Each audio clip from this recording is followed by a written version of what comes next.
the steady stream of desperation and vicious threats on the seas, the pirates and other risks they face trying to flee to safety, and why so few in Europe are willing to help.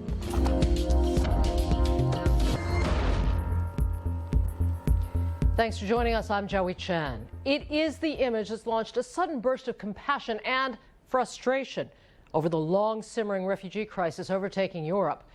The pictures of a toddler washed ashore on a Turkish beachfront, a poignant symbol of so many other desperate travelers fleeing conflict at home, fighting themselves against impossible odds as they struggle to reach safety. America Tonight's Sheila MacVicar is here. You, I know, have reported from these locations where the refugees come ashore. This is clearly known to the world, certainly in Europe. People are paying a great deal of attention to this. Now, isn't there some way to protect these people before they get out into the open waters? Joey, this is not even the first summer that Europe has been dealing with this. This is the third summer. This is the summer of the greatest outflux so far. But yes, if the European Union chose, it could set up processing facilities in countries of first refuge like Lebanon, Jordan, and Turkey, where immediately outside of Syria. Immediately outside, where there are millions, to be clear, very large numbers of Syrian refugees congregated. The European Union has chosen not to do that.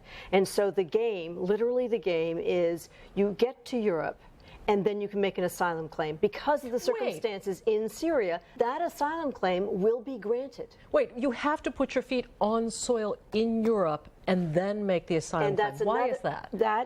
That's one of the rules that the European Union has come up with, and they have been unable to decide how to proceed beyond that. There is a convention called the Dublin Convention, and the Dublin Convention says the first place where you touch soil in Europe is the place where you must be processed and registered. In the case of the Syrians and the large migrations we have seen this summer from Libya and from Turkey, that's Greece and Italy. People do not want to stay in Greece and Italy, and neither country is prepared to deal with them. And so they work as hard as they can to get out of those countries, to get to countries that are more hospitable. Is there a possibility to bring more to the United States or to Canada? Well, the United States has made a commitment that before the end of this year, it hopes to process 1,400 Syrians. To date, in 2015, 1,042 Syrians have come to the United States. That is shocking, and Canada as well. There have been a very, very limited number. Why? Yes, because it's not on our doorstep. It's a long way away.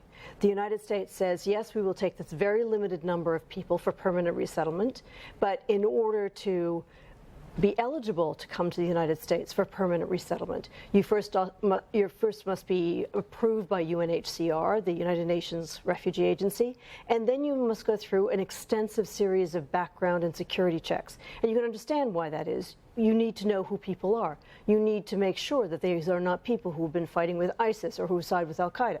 Fair enough.